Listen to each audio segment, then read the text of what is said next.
So we're back in the Hive, and it's Mental Health Awareness Week this week, so we've got a bit of a focus on that. With a special guest on the Hive today, Sarah Brewster, who is founder of Fresh Seed, and Fresh Seed specialise in HR for the creative and media industries, which includes gaming as well, doesn't it? And you've got a particular interest in today's topic. So I know that in the Hive in the past, we've talked about health and well-being, we've talked about burnout in general terms. So I think we really want to talk specifically today about the theme of Mental Health Awareness Week, kindness, and how that kind of manifests itself across HR, OD and internal comms. So interesting, I think, because this theme of kindness must have been set up for this week's Mental Health Awareness Week months and months ago. And yet it's really come to the fore. I think it's particularly come to the fore in some of the conversations we've had on the Hive about the need to be kind to yourself and to be kind to others during the current crisis. So it's really, it really is a very timely theme, and the Mental Health Awareness Week coming as it does slap bang in the middle of lockdown, is very appropriate. So Lorna, what's your take on things? Oh, I've got two books that I thought I would share today.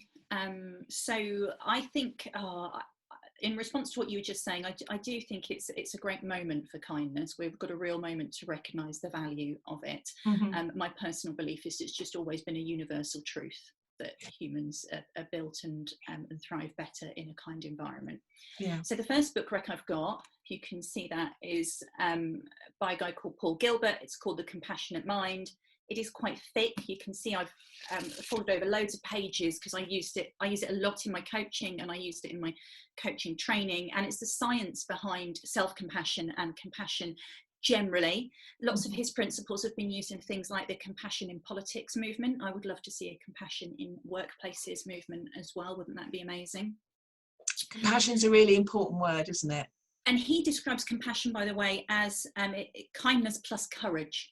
Because sometimes, and particularly in business, when you're talking about a challenge, the typical business model, being kind does require a little bit of courage to think differently. So I really like that. Mm-hmm.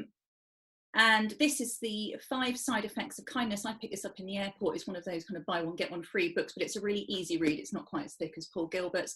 And this basically says, it's the evidence for kindness makes us happier. It improves relationships. Well, that's engagement in a corporate setting. It's good for the heart. It slows aging. That's well-being, and we talk so much about that at the moment. And it's contagious. So if you can build a culture of kindness in your organisation, then it will create that it will start self-support. It's contagious. Yes. So I love that. I thought they were really good. Yeah, excellent. And it's not all about just being nice and pink and fluffy and kind to people and bringing in cakes on Monday, is it?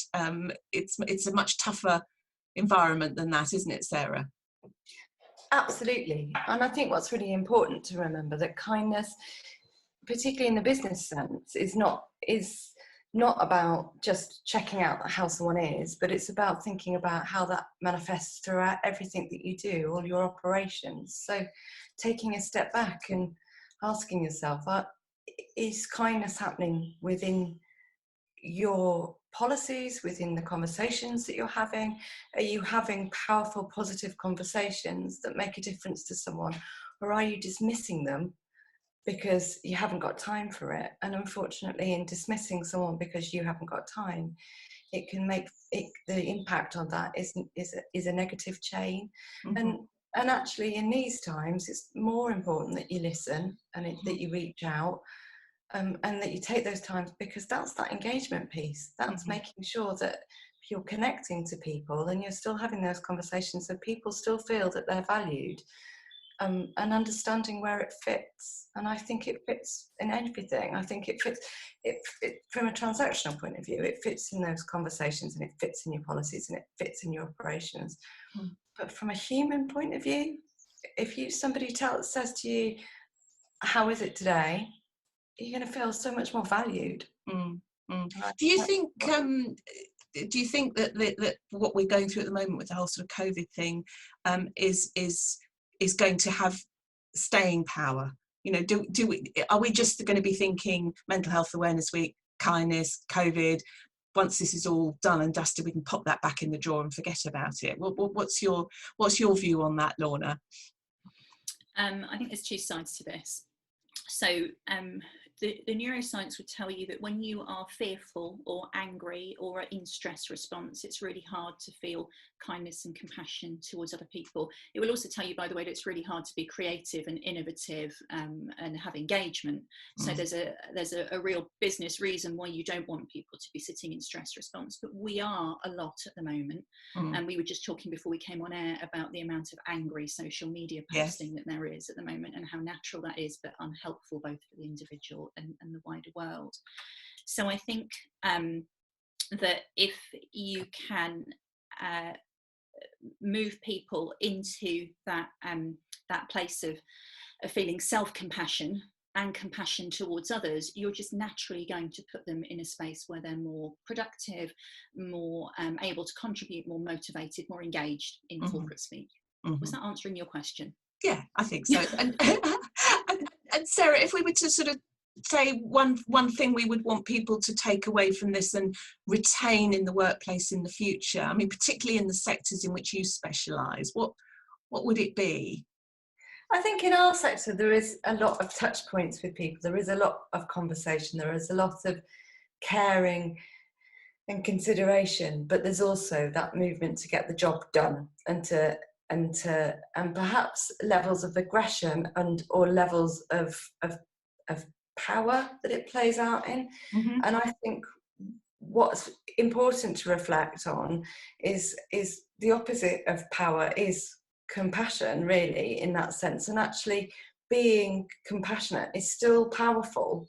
It's powerful in a different way. So if we're aggressive, powerful, our message is, it just puts everyone up against the wall. Whereas if our message is compassion, still as powerful, the message is still as strong, but actually it's bringing people along with you. And I think that's the big message that I would like to see, particularly within the creative sector, is that a media sector is that we move away from this aggressive and this angry behaviour, and we move towards a much more tolerant and kinder sector that listens and listens earnestly.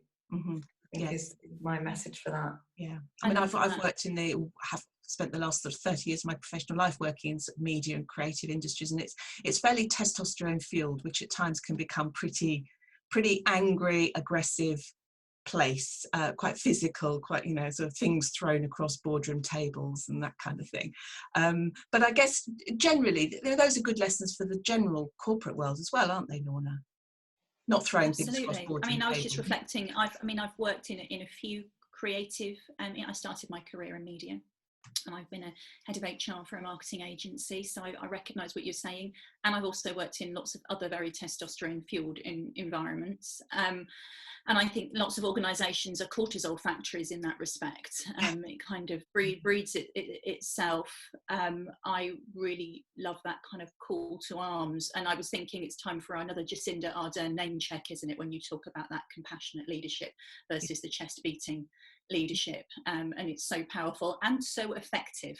So much more effective, particularly at the moment, particularly in a time of crisis, as you were saying, Jo, when we might be feeling fearful or anxious, and the kind of leadership that galvanises us and reassures us and brings out the best in us is that leadership that Sarah was just talking about. Lovely. So thank you very much, Sarah, for joining us in the Hive today. It's been great having you. Lorna, as always, great contributions. Thanks very much for listening. I hope you got some good stuff from that, and the takeaways will be at the end as usual. Bye-bye now.